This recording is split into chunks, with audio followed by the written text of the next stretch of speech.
విచారణకి వెళ్ళకుండా విచారణకి సహకరించకుండా ఏదైతే గందరగోళ పరిస్థితి క్రియేట్ చేసి ఒక పొలిటికల్ స్టంట్ వేసి ఒక డ్రామా చేసి రాజకీయ లబ్ధి పొందే ప్రయత్నం చేస్తుండు కల్వకుంట్ల తారక రామారావు గారు. నిజంగా మీకు చిత్తశుద్ధి ఉంటే మీరు తప్పు చేయకపోతే విచారణకి మీరు హాజరై విచారణకి సహకరించాలని చెప్పి డిమాండ్ చేస్తున్నాను. దానితో పాటు ఏసీబీ అధికారులకు కూడా ఈ రామారావు ఎంక్వైరీకి రమ్మంటేనే వస్తలేడు, రేపు పొద్దున ఇతర దేశాలకి పారిపోయే ఒక పరిస్థితి కూడా రావచ్చు. అందుకే ఈ రామారావు పాస్పోర్ట్ని కూడా సీజ్ చేయాలని చెప్పి ఏసీబీ అధికారులకి నేను కోరుతున్నాను. ఈ రామారావు ఇప్పటికే ఏదైతే సంబంధించి వచ్చి దాంట్లో ఎంక్వైరీకి రమ్మంటే వస్తకుండా అనేకమైన నాటకాలు ఆడుతుంటూ, అందుకే ఈ రామారావు పాస్పోర్ట్ని కూడా సీజ్ చేయాలని చెప్పి ఏసీబీ అధికారులని కోరుతున్నాను.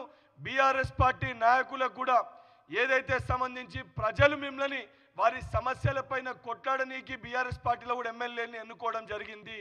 అవన్నీ పక్కన పెట్టి కేసీఆర్ గారికో కేటీఆర్ గారికో కల్వకుంట్ల కవితకో హరీష్ రావు గారికో కేవలం ఆ కుటుంబం కోసం ఆ కుటుంబ సమస్యల కోసం ఆ కుటుంబం తెలంగాణ ప్రజల సొమ్ముని దోచుకుంటే ఆ కుటుంబానికి అండగా నిలబడతారా, లేకపోతే ఇది దొంగలని కటకటాల్లో నెట్టాల్సిన అవసరం ఉందా లేదా? మీరు కూడా బీఆర్ఎస్ పార్టీలో ఉన్న శాసనసభ్యులు ఒకసారి పునరాలోచించుకోవాలని చెప్పి వారిని కూడా కోరుతూ, ఏదైతే నిజంగా కేటీఆర్ నువ్వు తప్పు చేయకపోతే విచారణకి సహకరించాలని చెప్పి డిమాండ్ చేస్తున్నాను.